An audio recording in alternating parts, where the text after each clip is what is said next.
বাড়ির সুখ সমৃদ্ধি বৃদ্ধি করতে মেনে চলুন এই ১৩টি বাস্তু টিপস। ১. ঘরের একপাশে ৩টি দরজা থাকা উচিত নয়। বাস্তু অনুসারে একদিকের ২টি দরজাই সঠিক বলে মনে করা হয়। ২.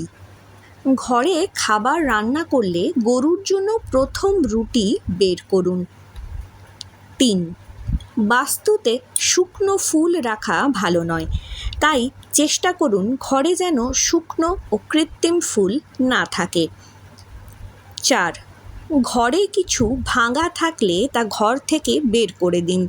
ঘরে আবর্জনা রাখলে নেতিবাচকতা আসে। ৫.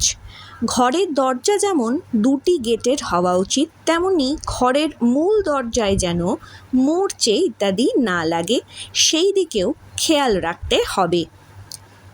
৬. বাড়ির কেন্দ্রীয় টেবিলটি গোলাকার হওয়া উচিত নয়।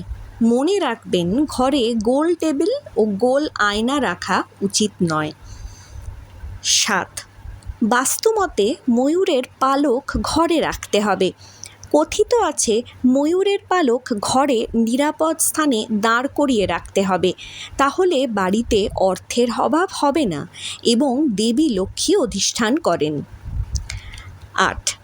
কোনো বাড়িতেই রান্নাঘর ও বাথরুম পাশাপাশি থাকা উচিত নয়। রান্নাঘর ও বাথরুম পাশাপাশি থাকলে তা বড় ধরনের বাস্তু দোষ সৃষ্টি করে। ৯.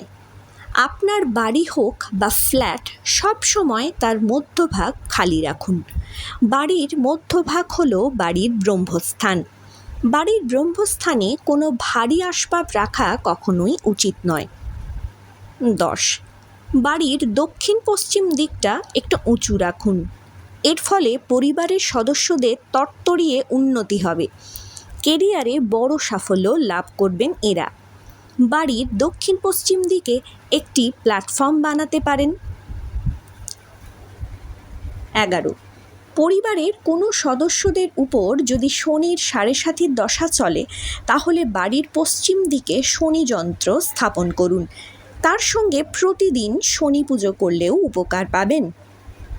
১২.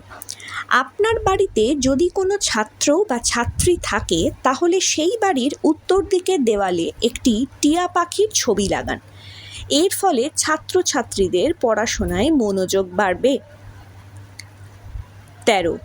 রান্নাঘরের উত্তর পূর্ব কোণে একটা পাত্র ভর্তি জল সব সময় রেখে দিন। যখনই জল পরিবর্তন করবেন তখন তা ফেলে না দিয়ে কাপড় ধোয়া বা গাছে জল দেওয়ার কাজে ব্যবহার করুন। এর ফলে বাড়িতে অর্থাভাব হবে না। বন্ধুরা, ভিডিওটি ভালো লাগলে অবশ্যই লাইক করুন এবং চ্যানেলে নতুন হলে সাবস্ক্রাইব করতে ভুলবেন না। ধন্যবাদ।